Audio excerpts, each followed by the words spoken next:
بسم اللہ الرحمن الرحیم۔ سورۃ محمد کی کیلکولیشن اور وظیفہ آپ کے ساتھ شیئر کرتی ہوں کہ کیا کبھی آپ نے ایسا محسوس کیا ہے کہ آپ کی دعائیں قبول نہیں ہو رہی اور آپ بار بار کوشش کرتے ہیں لیکن آپ وہ چیز حاصل نہیں کر پاتے اور جس کی آپ کو شدت سے خواہش ہوتی ہے؟ اور بہت سارے لوگ اس مشکل اور پریشانی سے گزر رہے ہیں، اتنی زیادہ پریشانی میں ہوتے ہیں کہ انہیں کوئی راستہ نظر نہیں آ رہا ہوتا اور جس کی وجہ سے انہیں بے چینی اور پریشانی کا سامنا کرنا پڑتا ہے۔ تو ایک بھائی اپنے بارے میں لکھتے ہیں کہ مجھے کافی زیادہ مشکلات اور پریشانیوں کا سامنا تھا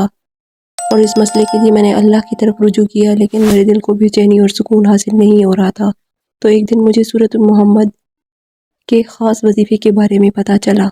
اور وہ لکھتے ہیں کہ میں نے اس وظیفے کو آزمایا۔ وہ بھائی لکھتے ہیں کہ اس آیت کی تاثیر اتنی زیادہ تھی کہ میں خود حیران رہ گیا، اور وہ بھائی کہتے ہیں کہ جیسے جیسے میں نے اس وظیفے پر عمل کیا، اس آیت کو پڑھنا شروع کیا اور اس وظیفے پر عمل کیا، تو میری زندگی میں مثبت تبدیلیاں آنا شروع ہو گئی اور جو مسائل مجھے پریشان کر رہے تھے وہ مسائل میرے آہستہ آہستہ حل ہونا شروع ہو گئے۔ اور یہ وظیفہ کیا ہے آج میں آپ کے ساتھ شیئر کرنے جا رہی ہوں، جو سورۃ محمد کی برکت سے آپ کی دعا میں ایک خاص طاقت اور قوت پیدا کر دیتا ہے۔ اور اس عمل کو سیکھنے کے بعد آپ خود دیکھیں گے کہ کیسے آپ پر اللہ تعالیٰ کی رحمت نازل ہوتی ہے۔ تو ویور، سورۃ محمد 47ویں سورت ہے، اور اگر ہم 4 اور 7 کو جمع کریں تو 11 بنتے ہیں،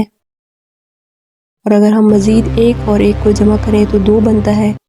تو اسی طرح سورۃ محمد کی کل آیات 38 ہیں جن کا عددی مجموعہ بھی 2 بنتا ہے، اور حیرت انگیز بات یہ ہے کہ نام محمد صلی اللہ علیہ وآلہ وسلم کا عدد بھی 92 ہے اور جس کا عددی مجموعہ 2 ہی بنتا ہے، اور یہ محض اتفاق نہیں ہو سکتا،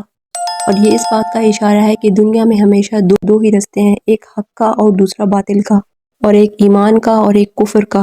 ایک کامیابی کا اور دوسرا ناکامی کا۔ اور سورۃ محمد ہمیں اس بات کی طرف اشارہ دلاتی ہے، ہمیں یاد دلاتی ہے کہ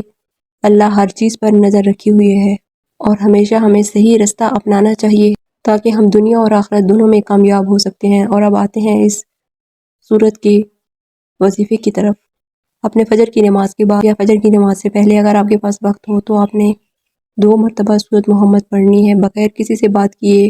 اول و آخر اپنی 11 مرتبہ درود ابراہیمی ضرور پڑھنا ہے، اور اس کے بعد اللہ تعالیٰ سے اپنی جائز حاجات کے لیے دعا مانگیں، اور یہی طریقہ اپنے رات کو سونے سے پہلے بھی کرنا ہے۔ رات کو سونے سے پہلے بھی آپ نے 2 مرتبہ یہ آیت پڑھنی ہے، اور یہ عمل آپ نے صرف 11 دن کرنا ہے، اور جیسے جیسے دن گزرتے جائیں گے آپ خود محسوس کریں گے کہ اللہ کی رحمت آپ پر نازل ہوتی جا رہی ہے، آپ کے مسائل، مشکلات، پریشانیاں حل ہوتے جا رہی ہیں، اور یہ آیت آپ کی زندگی میں برکت لے کر آ رہی ہے۔ جو چیزیں آپ کو کافی محنت سے بھی نہیں مل رہی تھیں وہ انشاءاللہ ملنا شروع ہو جائیں گی، آپ کے بند راستے کھلنے لگ جائیں گے، جو کام آپ کو ناممکن لگ رہے تھے وہ ممکن ہوتے نظر آئیں گے، مشکل کام تھا وہ بھی حل ہوتا نظر آئے گا۔